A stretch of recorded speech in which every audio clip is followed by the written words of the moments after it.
Good morning everyone. तो आज हम डिस्कस करने वाले हैं वाइल्ड लाइफ और एनवायरनमेंट जो एक्ट है इंडिया में, उनको हम डिस्कस करेंगे। तो जितने भी इंडिया में एक्ट बने हैं हम सारे के सारे एक्ट डिस्कस करेंगे इस वीडियो में, जो कि इन्वायरमेंट और वाइल्ड लाइफ से डील करते हैं। तो इसमें हम क्या क्या देखेंगे, वाइल्ड लाइफ प्रोटेक्शन एक्ट देखेंगे, इन्वायरमेंट प्रोटेक्शन एक्ट देखेंगे, फॉरेस्ट लॉज देखेंगे और इंटरनेशनल की जो कुछ एग्रीमेंट्स वो भी देखेंगे। इंटरनेशनल वाले जो एग्रीमेंट्स है वो हम सेपरेट क्लास में पूरे डिस्कस करेंगे। आज हम इंडिया के प्रोस्पेक्टिव्स में सारे के सारे एक्ट देखेंगे जो कि बहुत इंपॉर्टेंट है, इस पे क्वेश्चंस बनते हैं। तो सबसे पहले देख लेते हैं प्री इंडिपेंडेंस, मतलब आज़ादी से पहले कौन कौन से एक्ट थे। तो आज़ादी से पहले इंडिया का फॉरेस्ट एक्ट था जो बना था 1972 में। इंडिया फॉरेस्ट एक्ट 1972 में था जो कि प्री इंडिपेंडेंस बना था, ये आपको याद रखना है। क्योंकि एक्ट डायरेक्ट पूछा जाता है कौन सा एक्ट किसी ईयर में बना था, आपको इसलिए याद रखना। मैं इसकी डिटेलिंग भी आपको डिस्कस करूंगा इसी वीडियो में, आप बस देखते रहिए। नेक्स्ट है वाइल्ड लाइफ प्रोटेक्शन एक्ट, मतलब वाइल्ड लाइफ को बचाने के लिए 1972 में एक्ट आया था। ठीक है, wild life protection act 1972। Forest conservation act, forest को बचाने के लिए एक्ट आया था कब, 1980 में, 1980 में। इन्वायरमेंट को बचाने के लिए एक्ट आया था 1986 में, इन्वायरमेंटल प्रोटेक्शन एक्ट। एक अम्ब्रेला एक्ट था, बहुत बड़ा एक्ट था और ये एक्ट कब बना था कि जब भोपाल में गैस त्रासदी हुई थी, उसके बाद ये एक्ट बना था। तो ये क्या है, कौन सा, एनवायरमेंट प्रोटेक्शन एक्ट बना था। ठीक है, इसके बाद बायोडाइवर्सिटी और अदर एक्ट हैं, वो भी हम डिस्कस करेंगे, मैं आपको बताऊंगा अभी इस वीडियो में। इसके बाद इंटरनेशनल की कुछ हैं वो हम डिस्कस करेंगे, इंटरनेशनल वाले एक्ट मैं अलग वीडियो में डिस्कस करूंगा साथ ही साथ। तो प्री इंडिपेंडेंस, आज़ादी से पहले कुछ एक्ट देख लेते हैं। आप उसको सब, इसका आपको सिर्फ डेट याद रखना है कब आया था एक्ट, बस इतना इनफ है आपके लिए। आज़ादी के पहले वाले के, आज़ादी के बाद वाले जो है हम उनको हम थोड़ा सा डिटेल में डिस्कस कर सकते हैं, आज़ादी के पहले वालों को हमें सिर्फ नॉर्मल डिस्कस करना है। तो 1865 में, 1865 में इंडियन फॉरेस्ट एक्ट आया था, ये आपको याद रखें, इंडियन फॉरेस्ट एक्ट 1865, 1865। इसके बाद 1878 में इंडियन फॉरेस्ट एक्ट को रिवाइज्ड किया गया था। ठीक है, एक्ट कब आया था, 1865 में, रिवाइज कब किया गया था, 1878 में, 1878 में। इसके बाद 1887 में वाइल्ड बर्ड्स और एनिमल प्रोटेक्शन एक्ट आया था। ठीक है, ये एक्ट उस टाइम पे क्यों आए थे, क्योंकि उस टाइम पे जो हमारे राजा वगैरह होते थे, राजा रजवाड़े, उसमें क्या होते थे, अंधाधुंध क्या होता था, शिकार होता था। ठीक है, जानवरों को अंधाधुंध मारते थे, इसलिए ये एक्ट आए थे। Wild words and animal protection act कब आया था, 1887 में। इसके बाद 1912 में, 1912 में आया था wild words animal protection act, भी इसको रिप्लेस करा गया था और इसी में थोड़ा एक्ट को एक्सटेंड करा गया था और कुछ लिस्ट वगैरह ऐड की गई थी। ये भी कब, 1912 में। इसके बाद 1927 में इंडियन फॉरेस्ट एक्ट आया था, कब, 1927 में। इसमें लॉज वगैरह बनाए गए थे फॉरेस्ट रिलेटेड, कि फॉरेस्ट कौन से फॉरेस्ट के प्रोडक्शन को यूज कर सकते हैं, क्या क्या चीजें हैं, ये बताया गया था 1970। ये सारे आजादी के पहले की अंग्रेजों द्वारा बनाए गए थे 1972 में।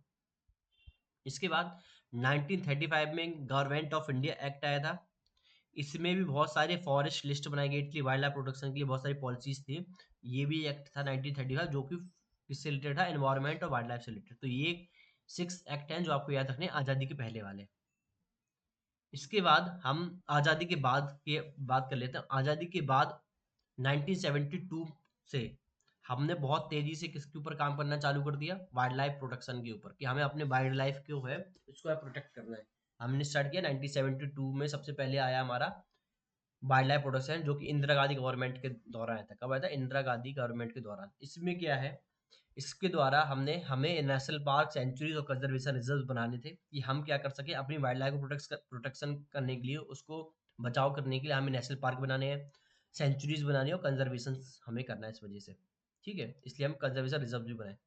इसमें पहले क्या था, डिफरेंट शेड्यूल्स थे, मतलब शेड्यूल्स मतलब सूची थी, जैसे कि सूची होती है ना कि कौन सा जानवर किस सूची में है, तो ये ऐसा था।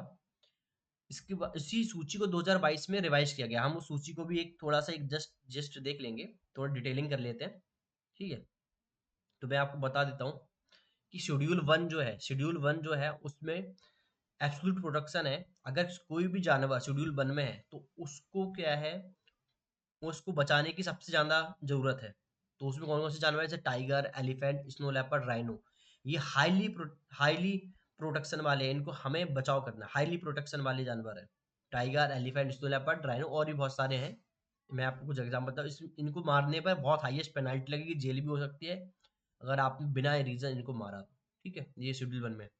इसके बाद हाई शेड्यूल सेकंड में क्या है, शेड्यूल 1 से थोड़ा कम प्रोटेक्शन है, लेकिन इसमें भी हाई प्रोटेक्शन है, ठीक है। जैसे इसमें एग्जांपल क्या है, ब्लू ब्लू वुल, हयाना और एक सेकंड, हयाना और पॉर्क्यूपाइन। पॉर्क्यूपाइन क्या होता है, पॉर्क्यूपाइन एक जो कांटे वाला एक जानवर होता है, पॉर्क्यूपाइन जिसको हम बोलते हैं, ठीक है। शेड्यूल सेकंड में है, तो schedule 1, schedule second, schedule third और शेड्यूल 4, ये क्या है आपके 4 शेड्यूल्स हैं, ठीक है। शेड्यूल थर्ड में क्या है आपके प्लांट्स है, ठीक है। शेड्यूल थर्ड है प्लांट्स है, और शेड्यूल 4 है बर्मिन स्पीसीज है, मतलब जिसको आप मार सकते हो, ठीक है। बहुत सारी सी बर्मिन स्पीसीज, जैसे स्नेक है, स्नेक बर्मिन स्पीसीज होती है, ठीक है। आप जिनको अगर कुछ आपको हार्म हो रहा है तो आप उन जानवरों को मार सकते हो, शेड्यूल 4 में है।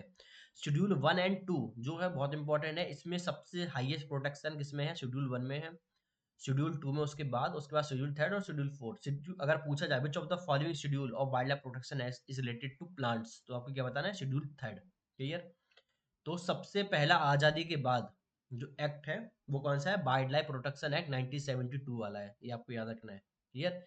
इससे पहले भी शेड्यूल्स थी, 6 शेड्यूल्स थी फ्लोरा एंड फौना की 2022 से पहले, लेकिन 2022 के बाद जो नई शेड्यूल्स है वो 4 शेड्यूल्स है, शेड्यूल 1, शेड्यूल 2, शेड्यूल 3 और शेड्यूल 4, क्लियर, ये आपको याद रखना है। और इसके तहत ही वाइल्ड लाइफ प्रोटेक्शन एक्ट के तहत ही wildlife crime control bureau को बनाया गया है, WCCEB को बनाया गया है, किसके द्वारा, 1972 के एक्ट के तहत wild life crime control bureau. इसके बाद national tiger conservation authority NTCAB बनाई गई है, किसके तहत, वाइल्ड लाइफ प्रोटेक्शन एक्ट के तहत, जो कि 2006 में ऐड हुई है। प्रोजेक्ट टाइगर, प्रोजेक्ट एलिफेंट को स्टैट्यूटरी बैकिंग मिली है, मतलब वैधानिक जो बैकिंग मिली है प्रोजेक्ट टाइगर और प्रोजेक्ट एलिफेंट को, उसी एक्ट के तहत मिली है। कौन सा एक्ट है, wild life protection act 1972। Very important, year याद रखना है, शेड्यूल्स याद रखने हैं, ये सब याद रखना है, ठीक है। आज़ादी के पहले वाले में एक बार आपको फिर से बता देता हूँ। 1865 आज़ादी से पहले Indian forest act, 1878 Indian forest act को रिवाइज किया गया था, 1878 में 1887 wild birds and animal protection act, 1912 wild birds and animal protection को एक्सटेंड करा गया था। इसके बाद 1972 में इंडियन फॉरेस्ट एक्ट आया था, और 1935 में भी आपको गवर्नमेंट ऑफ इंडिया एक्ट आया था, जिसमें बहुत सारे जानवरों को प्रोटेक्शन की बात की गई थी। और हम wild life protection act discuss कर चुके हैं 1972 में का, ठीक है। इसके बाद अब इसमें कुछ कुछ टाइमलाइंस हैं, कुछ कुछ चीज़ें हैं, मैं आपको बता देता हूँ जो इसी के अंडर आती है। अभी हमारे इंडिया में 106 नेशनल पार्क है, बढ़ते रहे ओवर पीरियड टाइम, बढ़ते जाते हैं, तो ऐसा नहीं है कि यही 106 प्लस प्लस ही है, ठीक है। वाइल्ड लाइफ सेंचुरीज 537, तो आपको ये याद रखना है कि सबसे ज़्यादा क्या है, वाइल्ड लाइफ सेंचुरीज होती है, ये छोटा एरिया होता है, ठीक है। टाइगर रिजर्व 754 है, एलिफेंट वाले रिजर्व 33 हैं, कम्युनिटी रिजर्व 200 प्लस हैं, और कंजर्वेशन रिजर्व आपके 97 है, ये आपको याद रखना है, ठीक है। ये कुछ कुछ चीज़ें हैं, और मेजर कुछ इसमें अमेंडमेंट हुए हैं, वो आप कोई नहीं, आप इसको अलग कर सकते हो, अमेंडमेंट्स की नीड नहीं है, बस आप इतना रखो कि इसमें 5 अमेंडमेंट हुए हैं। यूपीएससी में, स्टेट पीसीएस में क्वेश्चन बन सकता है कि क्या वाइल्ड लाइफ प्रोटेक्शन जो एक्ट 1972 में इसमें अमेंडमेंट हुए हैं, तो आपको बोलना हाँ अमेंडमेंट हुए हैं, 5 अमेंडमेंट हुए, इतना याद रखना। ईयर याद रख सको तो बहुत अच्छा है, 1982, 1991, 2002, 2006 और 2022, क्लियर। इसके बाद 1980 का फॉरेस्ट कंजर्वेशन एक्ट है, और इसको ही अमेंड किया गया है 2023 में, क्लियर। अब फॉरेस्ट कंजर्वेशन एक्ट का मीनिंग क्या है, फॉरेस्ट कंजर्वेशन एक्ट का मीनिंग है कि आपको जो फॉरेस्ट है उसको क्या करना है, कंजर्व करना है, ठीक है, क्लियर। इसका पर्पस क्या है, चेक चेक करना है कि जो डिफॉरेस्टेशन है उसका क्या स्टेटस चल रहा है, डिफॉरेस्टेशन का क्या, ऐसा ना हो कि डिफॉरेस्टेशन समझते हो आप लोग, पेड़ों को काटना, पेड़ों को जो काटना होता है, जहां अपने ट्रीज को काटते हैं उसको हम डिफॉरेस्टेशन बोलते हैं, ठीक है। इसको रोकना, इसको चेक करना क्या है आपका, फॉरेस्ट कंजर्वेशन एक्ट के तहत आता है, ठीक है। और कौन सी इसकी बाउंड्री है, जैसे बेसिकली क्या होता है कि हमें अपने फॉरेस्ट जो होते हैं, ठीक है, फॉरेस्ट में किसका किसका नियम होने लगता है, बेसिकली आप ये समझो, जैसे फॉरेस्ट है, उस फॉरेस्ट में सबसे पहला जो किसी किसी चीज का अगर हक है तो वहां के लोगों का है, ठीक है। कई बार क्या होता है, कुछ कंपनियां होती हैं या कुछ लोग होते हैं बाहर वाले, वो उस फॉरेस्ट को काटने की कोशिश करते हैं, तो वहाँ के लोगों की परमिशन के अलावा, ठीक है, इसमें स्टेट गवर्नमेंट नहीं, सेंट्रल गवर्नमेंट की बिना परमिशन के कोई भी फॉरेस्ट को आप नुकसान नहीं पहुंचा सकते हो। बेसिकली कहने की बात ये है, ठीक है, समझने की बात ये है कि आपको अगर ये करना है तो आपको अप्रूवल लेना पड़ेगा किससे, फॉरेस्ट एडवाइजरी कमेटी से, और ministry of forest, ministry of environment, forest and climate change से भी आपको क्या करना पड़ेगा, अप्रूवल लेना होगा, अगर आप किसी फॉरेस्ट को क्या कर रहे हैं, इम्पैक्ट कर रहे हैं। तो फॉरेस्ट कंजर्वेशन एक्ट क्या है, सबसे पहले ये समझो। एक्ट क्या बताता है, फॉरेस्ट को कंजर्व करना है, फॉरेस्ट को बचाना है। और अगर कोई कंपनी, क्योंकि बहुत सारे कहीं फॉरेस्ट है, समझ लो, सपोज मैं एग्जांपल देता हूँ, कोई एक फॉरेस्ट है, ठीक है, उस फॉरेस्ट में मान लो एक कंपनी है, रिलायंस कंपनी है, या अडानी ग्रुप की कोई कंपनी है, और वहां पे मान लो कोल मिल गया, तो उस कोल को निकालने के लिए परमिशन चाहिए पड़ेगी, तो वहां के जो लोकल्स हैं, ठीक है, वो परमिशंस उनकी ग्राम पंचायत से परमिशन लेनी होती है, और साथ ही साथ सेंट्रल गवर्नमेंट का अप्रूवल होना चाहिए। बिना सेंट्रल गवर्नमेंट के अप्रूवल के आप फॉरेस्ट को नुकसान नहीं पहुंचा सकते हो, ये आपको याद रखना है। क्लियर, ये चीज इसमें इंपॉर्टेंट है। और वहां की, अगर वो पेशा के तहत आता है, एक एक्ट होता है पेशा, मैं आपको भी इसी वीडियो में आगे बताऊंगा, पेशा एक एक्ट होता है, उसके तहत क्या होता है, वहाँ की जो पंचायती राज है ना, पंचायती राज इंस्टीट्यूट जो पंचायत होती है, वो उसको अप्रूव करती है, ठीक है। तो मैं आपको डिस्कस करूंगा इसी वीडियो में। आपको इतना याद रखना है कि सेंट्रल गवर्नमेंट की परमिशन के बिना आप किसी फॉरेस्ट को नुकसान नहीं पहुंचा सकते हो। एक एक आप उस पे उसका यूज नहीं कर सकते। देखो, एक दो टाइप के यूज होते हैं, एक होता है फॉरेस्ट यूज, जैसे कि मान लो आप लकड़ी वगैरह लेके आ गए, तो वो तो नॉर्मल चीज़ है, कोई बात नहीं, हम लकड़ी वगैरह या कुछ फ्रूट्स वगैरह वहां से लेके आ सकते हो कोई। लेकिन आप उसमें उसका नॉन फॉरेस्ट यूज नहीं कर सकते। नॉन फॉरेस्ट यूज में क्या इंक्लूड है, mining, industries, roads, hydro power, ठीक है, ये सब चीजें किसमें इंक्लूड है, नॉन फॉरेस्ट यूज में। तो ये आपको याद रखना है, ठीक है। एग्जाम से बहुत डिटेलिंग नहीं पूछते हैं, बस इतना पूछते हैं फॉरेस्ट कंजर्वेशन एक्ट कब आया था, तो आपको उसके ईयर तो याद रखनी है, फॉरेस्ट कंजर्वेशन एक्ट 1980। क्लियर, अगर आप कुछ याद नहीं रख पाओ तो ये तो आपको याद रखना है, ठीक है। इसके बाद है एनवायरमेंटल प्रोटेक्शन एक्ट 1986। अब ये जो एक्ट बना था, ये एक्ट आया है आपका जब आपकी भोपाल गैस त्रासदी हो गई। भोपाल गैस त्रासदी के बाद हमें लगा कि हमें अपने एनवायरनमेंट को बचाने के लिए भी कुछ एक्ट बनाने पड़ेंगे। तो एनवायरमेंटल प्रोटेक्शन एक्ट आया, कौन सा, 1986 में। ये भी आपको क्या करना है, याद रखना है, ठीक है। Environmental protection act 1986। क्लियर। अब इस एक्ट के तहत बहुत सारे और भी सब एक्ट हैं, ठीक है। ये एक अम्ब्रेला एक्ट है, ऐसा नहीं है कि ये जो एक्ट है ये इसमें कुछ है। इसमें क्या है बेसिकली, इसमें कुछ बॉडीज बनाई हैं, जैसे कि सीपीसीबी है जो कि सेंट्रल पोल्यूशन कंट्रोल बोर्ड है, ठीक है, स्टेट करके कुछ बोर्ड्स हैं, हजारिया वेट्स वाले जो, तो बहुत सारे जो रूल्स रेगुलेशन है वो इस एक्ट में है, ठीक है। ये एक बड़ा एक्ट है, इसके अंदर और भी बहुत सारे एक्ट्स आते हैं, जैसे जैसे कि इसमें आपका कोस्टल रेगुलेशन जोन वाला एक्ट आता है, इको सेंसिटिव जोन्स वाला। अभी मैं आपको ये सब डिस्कस करूंगा, तो आप ये समझो कि ये एक बड़ा एक्ट है। 1986 मतलब पूरे एनवायरनमेंट को प्रोटेक्शन करने के लिए एक्ट आया है, एनवायरमेंटल प्रोटेक्शन है। इसके अंदर और भी बहुत सारे एक्ट्स आते हैं, ठीक है, तो वह मैं हम डिस्कस करेंगे, ठीक। अब इसी के अंदर एक जैसे एक्ट आ रहा है, ईआईए वाला एक्ट है, ठीक है, एनवायरमेंट असेसमेंट करके एक एक्ट होता है, एनवायरमेंटल असेसमेंट एक्ट करके एक होता है, उसको बोलते हैं ईआईए, ठीक है। इसमें क्या करना होता है, कोई भी अगर आपको मान लो इंडस्ट्रीज बनानी है, डैम्स बनाने हैं या एयरपोर्ट्स बनाना है, तो उसके लिए आपको क्या करना पड़ेगा, उसके लिए एक प्रोसेस होगी।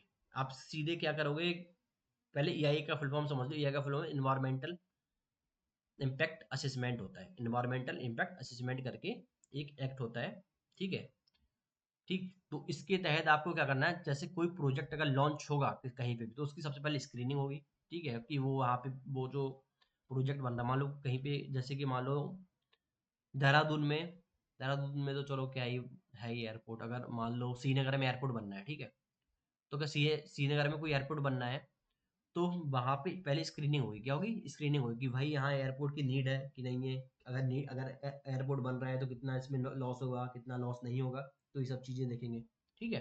तो सबसे पहले स्क्रीनिंग होगी। दूसरी बात, उसका स्कोप क्या है, भाई स्कोप जरूरी है कि नहीं है। पब्लिक हियरिंग, पब्लिक से पूछा जाएगा, पब्लिक की बात की जाएगी कि भाई ऐसा तो नहीं, पब्लिक का क्या, वहाँ पे पब्लिक से बातचीत की जाएगी कि क्या वहाँ के लोगों का क्या ओपिनियन है, वो लोग ज़मीन देना चाह रहे हैं कि नहीं देना चाह रहे हैं। अप्रेजल ग्रांट होगा, पैसा वगैरह ग्रांट होगा। और या तो फिर रिजेक्शन होगा या उसमें उसको एक्सेप्टेंस मिल जाएगा, ठीक है। तो ये हमें इन्वायरमेंट को बचाने के लिए क्या होता है, ईआईए होता है। ईआईए का मतलब ये होता है कि आपको कोई जगह पे अप्रूवल से पहले, उसका क्लियरेंस लेने से पहले उस जगह की सेंसिटिविटी को चेक करना कि वहाँ कोई प्रोजेक्ट बनने लायक है कि नहीं है। बनने लायक है तो उसकी स्क्रीनिंग, इसके जो स्टेजेस है, 4 स्टेजेस हैं, ये स्टेजेस के तहत इसको लाना पड़ता है, ठीक है। अब इसमें है एक और एक्ट है, जो कि ये सारे एक्ट किसके अंडर है, ये सारे हैं एनवायरमेंटल प्रोटेक्शन एक्ट 1986 के अंदर। इसके बाद है सीआरजेड। सीआरजेड क्या होता है, कोस्टल रेगुलेशन जोन होते हैं, ठीक है। अब सीआरजेड जो कि 2019 से पहले था, 2019 में इसको मतलब बेसिकली मेन तरीके से 2019 में आया है। उससे पहले भी था लेकिन इतना इफेक्टिवली इसको यूज नहीं हो पाता था, बहुत सारी इसमें प्रॉब्लम्स होती थी। तो सीआरजेड में जोन्स बनाए गए हैं, ठीक है। अब ये जोन्स क्या है, इसको मैं कभी सिंगल वीडियो में डिस्कस करूंगा, लेकिन आप इतना समझ लो जोन्स क्या बताते हैं। बेसिकली कोस्टल रेगुलेशन जोन से आप भी समझो जैसे कि समुद्र तट है, ठीक है, कोस्टल जोन है, कोस्टल जोन के पास जोन होंगे, ठीक है। सीआरजेड 1 होगा, सीआरजेड 2 होगा, सीआरजेड थर्ड ए होगा, थर्ड बी होगा और फोर्थ होगा। सीआरजेड 1 क्या बताएगा आपको, इकोलॉजिकली सेंसिटिव जोन है जहाँ पे मैंग्रोव्स है, कोरल रीफ्स है, टर्टल नेस्टिंग है और नो डेवलपमेंट, ठीक है। ये बहुत प्रोटेक्शन इसका सबसे हाई है, किसका, सीआरजेड बनेगा।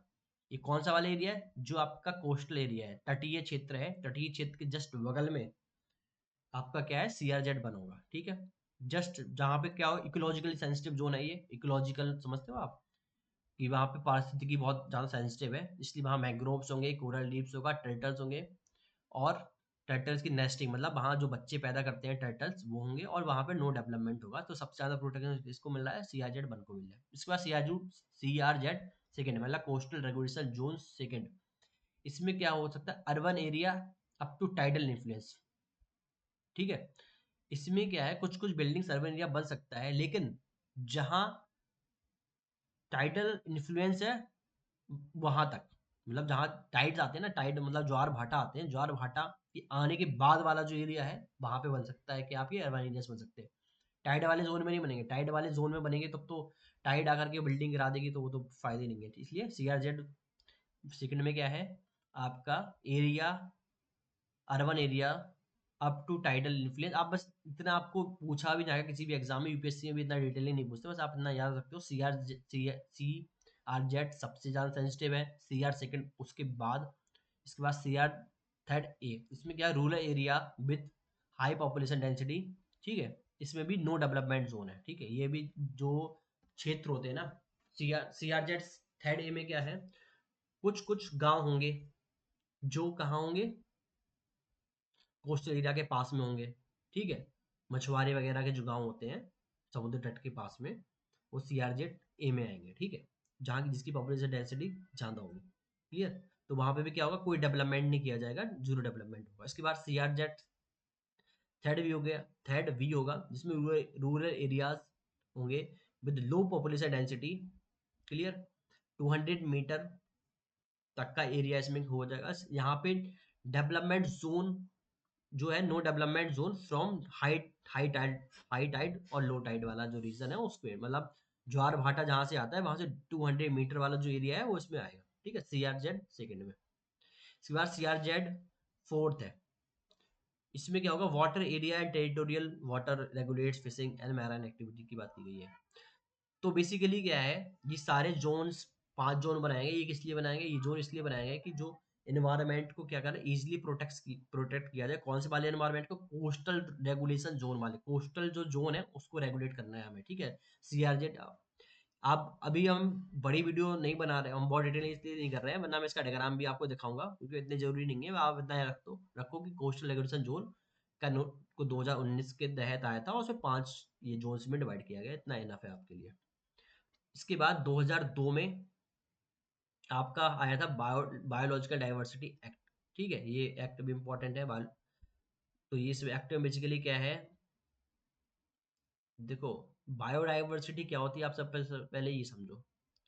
बायोडाइवर्सिटी का मतलब ये होता है कि एक जगह पे एक ही एक स्पीसी, कितनी स्पीसीज रह रही हैं, ठीक है, एक पर्टिकुलर एरिया में कितनी स्पीसीज रह रही हैं, उसको हम बोलते हैं बायोडाइवर्सिटी एक्ट, क्लियर। बायोडाइवर्सिटी बोलते हैं। अब बायोडाइवर्सिटी डाइवर्सिटी एक्ट का मीनिंग क्या है कि हमें क्या करना है, बायोडाइवर्सिटी को बचाना है। और बायोडाइवर्सिटी को बचाने के लिए हमें 3 स्तर पे काम करना पड़ेगा। ऐसा नहीं कि हमें सिर्फ लोकल लेवल की बचानी है, हमें नेशनल लेवल पे भी बायोडाइवर्सिटी को बचाने के लिए काम करना है, हमें स्टेट लेवल पे भी बायोडाइवर्सिटी को बचाना है, और हमें क्या करना है, लोकल लेवल पे बायोडाइवर्सिटी को बचाना है। क्लियर?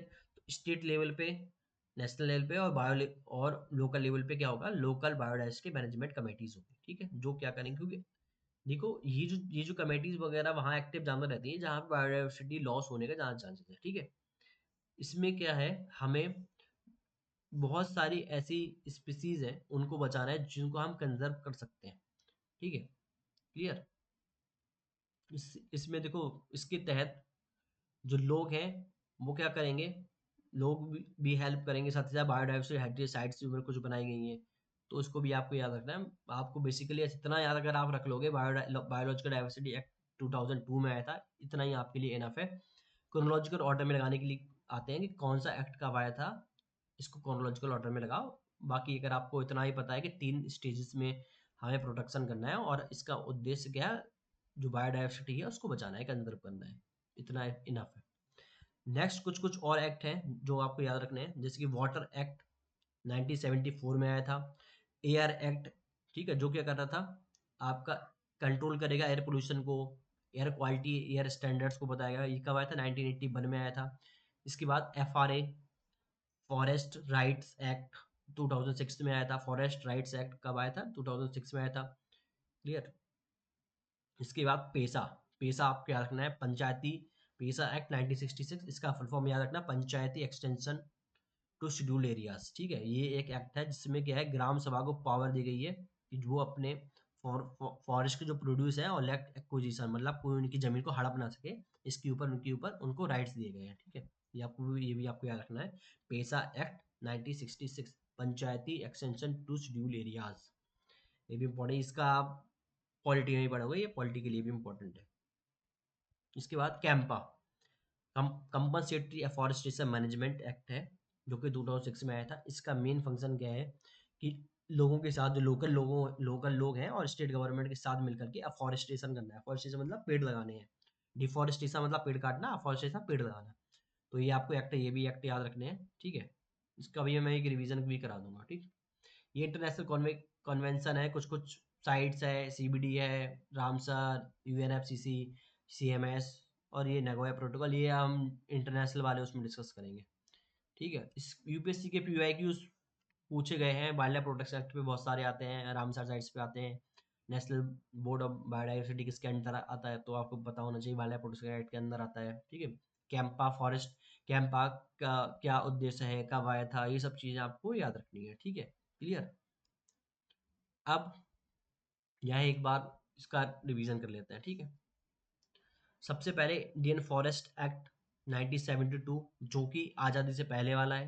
क्लियर? ये आपको याद रखना है। इसका वाइल्ड लाइफ प्रोटेक्शन एक्ट 1972 आया था। Water act 1974, air act 1981। ठीक है, इसके बाद आपका forest conservation act 1980 FCA, EPA environmental protection act 1986, पेसा अब पंचायती राज एक्सटेंशन टू शेड्यूल एरियाज वाला जो एक्ट है 1966, बीडीए बायोडाइवर्सिटी एक्ट, ठीक है, biological diversity act 2002, FRA forest rights act 2006, Campa compensatory जो अफॉरेस्टेशन वाला जो एक्ट है 2016, एफसीए का अमेंडमेंट मतलब फॉरेस्ट कंजर्वेशन एक्ट का अमेंडमेंट 2023 में हुआ है, रामसर कन्वेंशन 1971 में हुई है, साइट्स 1973 में, सीबीडी जो है वो आपका बायोलॉजी का ही है, इंटरनेशनल लेवल पे है, वो आपका 1992 है, नगोया प्रोटोकॉल 2010 में। क्लियर? तो ये कुछ है, इसका हम क्विक रिवीजन कर लेते हैं सारा जो अभी तक हमने पढ़ा है। ठीक है, तो ये जो टॉपिक है एक्ट्स का, एक्ट्स जो पूछे जाते हैं आपके फ्लो में पूछे जाते हैं, कोई कौन सा क्रोनोलॉजिकल ऑर्डर में लगाना है, कैसे क्या करना है, तो इसके बारे में हमने डिस्कस किया है। सबसे पहले आज़ादी के पहले वाले हमने पढ़े हैं, प्री इंडिपेंडेंस इरा वाले, प्री इंडिपेंडेंस इरा, इंडियन फॉरेस्ट एक्ट 1972, इसके बाद वाइल्ड लाइफ प्रोटेक्शन एक्ट 1972 जो है, ये तो हमें ओवरऑल पूरा पढ़ना है, ये था। इसके बाद आज़ादी से पहले वाले हमने डिस्कस किए, इंडियन फॉरेस्ट एक्ट 1865, 1865 में इंडियन फॉरेस्ट एक्ट, 1878 में इंडियन फॉरेस्ट एक्ट को रिवाइज किया गया है, 1800 87 में 1887 में wild birds and animal protection act आया था। Wild birds and animal protection act 1912 में रिवाइज हुआ था। इसी को एक्सटेंड किया गया था बेसिकली, इसमें जो कुछ कुछ चीज़ें हैं प्रोटेक्शन की वो एक्सटेंड की गई थी। इसके बाद 1972 में इंडियन फॉरेस्ट एक्ट आया था 1972, और 1935 में गवर्नमेंट ऑफ इंडिया एक्ट आया था, जिसमें क्या हुआ, जिसमें वाइल्ड लाइफ प्रोटेक्शन की पॉलिसीज की बात की गई थी 1972 में, सॉरी 1935 में। इसके बाद वाइल्ड लाइफ प्रोटेक्शन एक्ट 1972 के बारे में हमने पढ़ा है, national park, sanctuaries, conservation reserves वगैरह बनाना है। पहले 6 लिस्ट हुआ करती थी, शेड्यूल लिस्ट, सूची हुआ करती थी, 6 सूची थी। आज के टाइम पे 2022 से 4 सूची है, शेड्यूल 1, शेड्यूल 2, शेड्यूल 3 और शेड्यूल 4। शेड्यूल 1 में हाईएस्ट प्रोटेक्शन है जानवरों का, एनिमल्स हैं उनका हाईएस्ट किस में है, शेड्यूल 1 में। शेड्यूल 3 में उससे कम है, ठीक है, स्पीसीज आप देख लेना एक बार। शेड्यूल 3 में क्या है, प्लांट्स, जितने प्लांट्स हैं वो सब किस में आते हैं, आपके शेड्यूल 3 में आते हैं, और बारहवीं जो स्पीसीज है वो शेड्यूल 4 में आती है। इसके बाद 1972 एक्ट की इन्वायरमेंट अमेंडमेंट्स, 5 अमेंडमेंट हुए हैं, इसमें अमेंडमेंट को देख लेना। अमेंडमेंट के साथ साथ इसमें क्या, नेशनल पार्क कितने हैं, वाइल्ड लाइफ सेंचुरीज कितनी है, और कौन कौन से, इसकी इसी के अंदर आपका NCTA आता है, जो कि टाइगर को कंजर्व करने वाली बात है। जैसे कि यहाँ पे आप देख सकते हैं, wild life crime control bureau इसके अंडर आता है, नेशनल टाइगर कंजर्वेशन अथॉरिटी इसके अंडर आता है, प्रोजेक्ट टाइगर, प्रोजेक्ट एलिफेंट सब इसी के अंडर आते हैं, ठीक है, ये आपको याद रखना है। इसके बाद फॉरेस्ट कंजर्वेशन एक्ट 1980 आया था, ये आपको याद रखना है, ठीक है। 1980 forest conservation act. Environment protection act 1986 किसकी वजह से आया था, भोपाल गैस त्रासदी के वजह से आया था। और साथ ही साथ आपको इसमें ये भी याद रखना है कि ये एक अम्ब्रेला एक्ट है। अगर पूछा जाए कभी भी अम्ब्रेला एक्ट कौन सा है, तो कौन सा है, एनवायरमेंटल प्रोटेक्शन एक्ट जो है, ये क्या है, एक अम्ब्रेला एक्ट है, मतलब एक बड़ा एक्ट है, इसके अंदर और भी बहुत सारी चीजें आती हैं, क्लियर। EIA और CRZ रेगुलेशंस भी इसके अंडर ही आता है।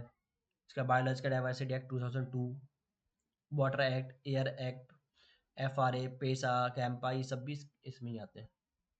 ये सब जो है ये अलग एक्ट है, लेकिन ये भी आपको याद रखना है, water act, air act, FRA, ये सब चीज़ें। ये इंटरनेशनल वाले हम कल ही डिस्कस कर लेंगे नेक्स्ट क्लास में। क्विक रिवीजन में आपको मैं बता ही चुका हूँ, ये सब आपको याद रखने हैं, लिस्ट आपको एक बार देख लेनी है, ठीक है। तो मेरे तरफ से क्लास में इतना ही, थैंक यू सो मच।